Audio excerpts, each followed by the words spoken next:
नमस्कार प्यारे विद्यार्थी, आप सभी का उत्कर्ष डिजिटल मंच पर मैं डॉक्टर भागीरथ चौधरी हार्दिक स्वागत अभिनंदन करता हूं।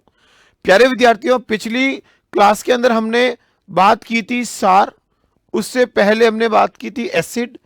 आज बात करते हैं लवण। तो अम्ल, सार, लवण तीनों बिंदु एकदम सटीक वे में आपके सामने प्रस्तुत कर रहा हूं।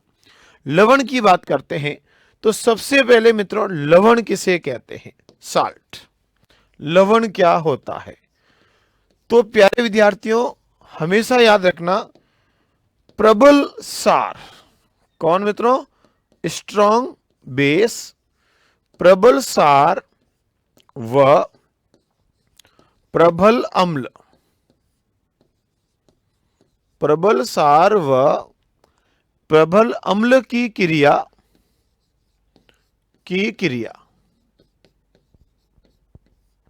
कराने पर लवण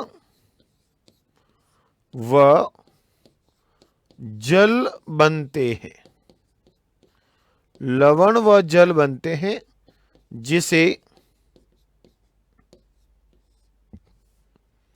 जिसे उदासीनीकरण, न्यूट्रलाइजेशन, उदासीनीकरण की क्रिया कहते हैं। की क्रिया कहते हैं। कौन सी क्रिया कहेंगे मित्रों? उदासीनीकरण की क्रिया कहते हैं। तो प्रबल अम्ल और प्रबल सार आपस में क्रिया करके उदासीन पदार्थ बनाते हैं, जिसको अपन लवण कहते हैं।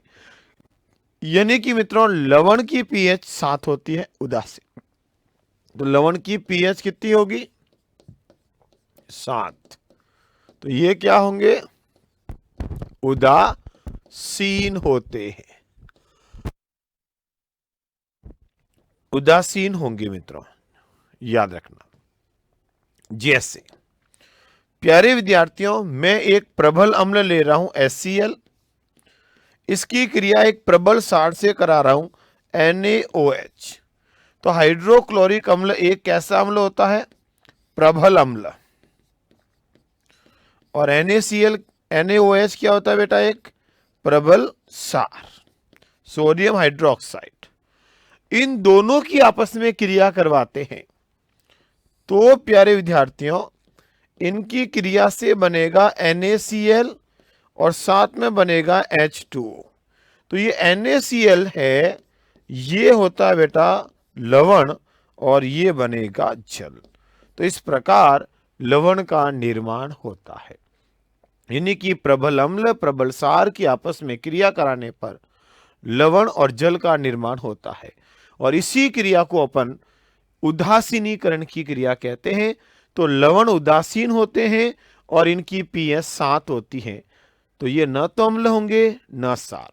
अब दैनिक जीवन में इन लवणों का बहुत उपयोग होता है। जैसे NaCl, ये एक नमक है जिसको टेबल साल्ट भी कहते हैं, और यह एक लवण होता है। तो ऐसे बहुत सारे लवण हैं जिनका दैनिक जीवन में उपयोग होता है। जैसे मेरे प्यारे विद्यार्थियों, आपके सामने पहले ही है सोडियम क्लोराइड, अभी हमने पढ़ा था, जिसको हम NaCl के नाम से जानते हैं। ये विरंजक चूर्ण, बेकिंग सोडा, सोडियम हाइड्रोक्साइड के निर्माण में प्रयुक्त होने वाला कच्चा पदार्थ, रॉ मटेरियल के रूप में होता है। क्रिस्टल अशुद्धियों की उपस्थिति के कारण यह प्राकृतिक रूप से भूरे रंग का दिखाई देता है, और इसको हम चट्टानी नमक भी कहते हैं। कौन सा नमक? चट्टानी नमक कहा जाता है।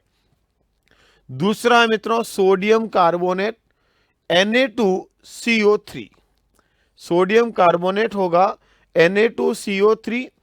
ये बेटा कांच, साबुन, कागज उद्योग, जल की स्थायी कठोरता, अपमार्जकों के निर्माण में, कपड़ों की शुष्क धुलाई में, ड्राई क्लीन के अंदर इसका उपयोग किया जाता है।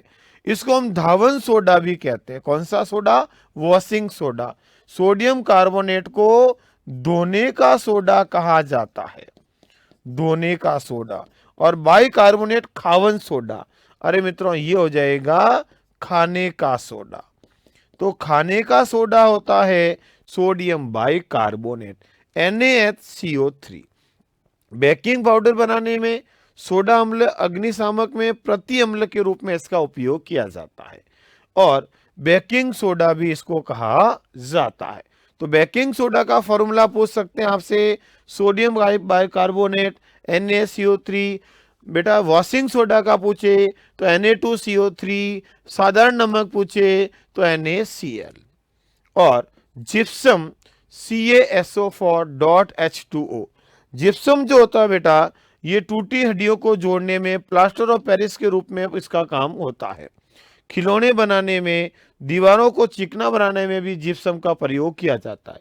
इसके आंशिक रूप से क्रिस्टलन में जल को हटा दिया जाए तो बेटा POP प्लास्टर ऑफ पेरिस का निर्माण होता है। तो POP किसका बना होता है? जिप्सम का। नेक्स्ट मित्रों, कॉपर सल्फेट CuSO4.H2O होता है। कॉपर सल्फेट जो होता है इसको हम नीला थोथा भी कहते हैं। ये विद्युत लोपन में, कॉपर को शुद्ध करने में, रंगाई छपाई में और कीटाणुनाशी के रूप में इसका प्रयोग किया जाता है। फिर है मित्रों पोटास एलम, जिसको हम सामान्य भाषा में फिटकरी के नाम से जाना जाता है।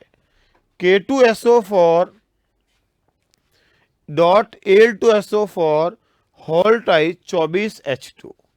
मित्रों ये जल को शुद्ध करने में, खून बहने से रोकने में, रंगाई छपाई के रूप में, चमड़ा उद्योग में इसका उपयोग किया जाता है और सामान्य भाषा में इसको हम फिटकरी के नाम से जानते हैं।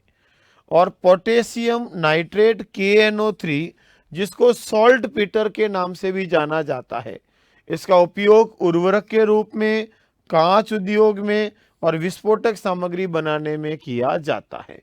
याद रखना मित्रों, जो POP होता है प्लास्टर ऑफ पेरिस, इसका फॉर्मूला आपको थोड़ा सा याद रखना है। प्लास्टर ऑफ पेरिस जो होता है इसका फॉर्मूला अगर आप पूछो तो कैल्शियम, ये देखो बेटा जिप्सम तो आपके सामने था ही, कैल्शियम जो सल्फेट है मित्रों CaSO4 डॉट आधा जल का अणु होता है इसके साथ, या इसका फॉर्मूला 2 CaSO4 ले लो तो साथ में पूरा जल का अणु आता है। इसको कहते हैं मित्रों हम POP प्लास्टर ऑफ पेरिस। एक मित्रों साथ ही साथ अपन याद रखते हैं प्यारे विद्यार्थियों, किसकी बात करते हैं? अपन बात करते हैं आपके साथ थोड़ी सी pH पैमाना की।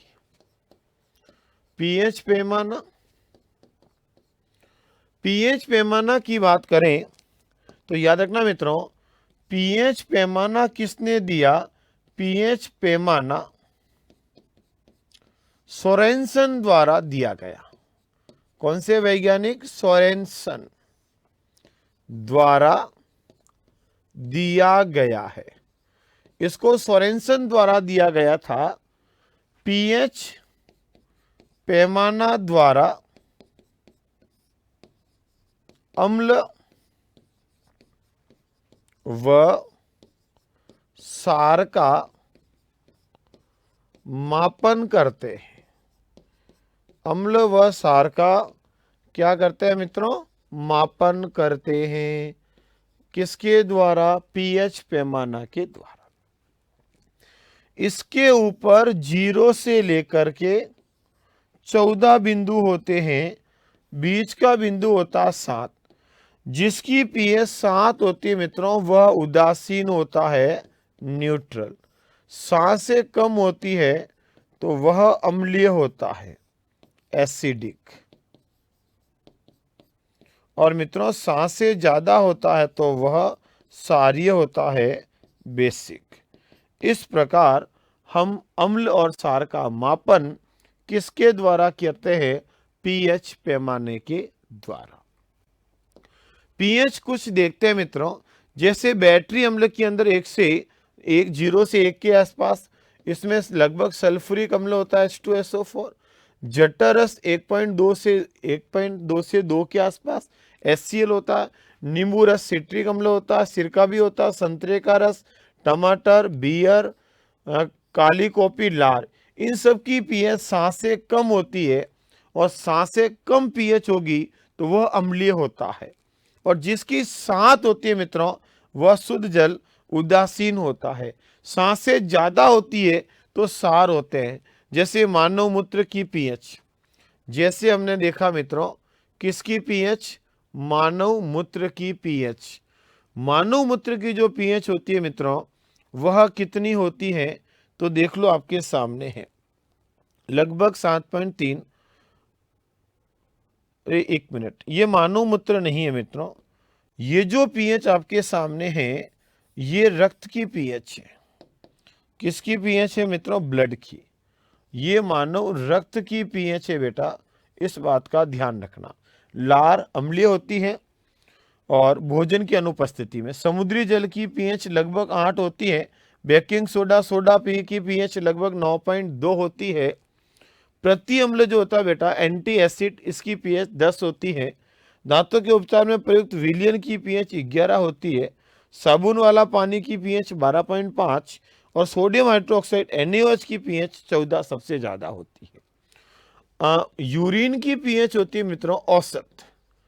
औसत पीएच जो होती है मूत्र की वो 6 होती है एवरेज, वरना तो अम्लीय 6, 5, 5.5 से 7.34 तक हो सकती है। लेकिन प्यारे मित्रों औसत पीएच होती है वो कितनी होती है? 6। तो ये थी आज की क्लास, कल फिर मिलते हैं नए टॉपिक के साथ। Thank you.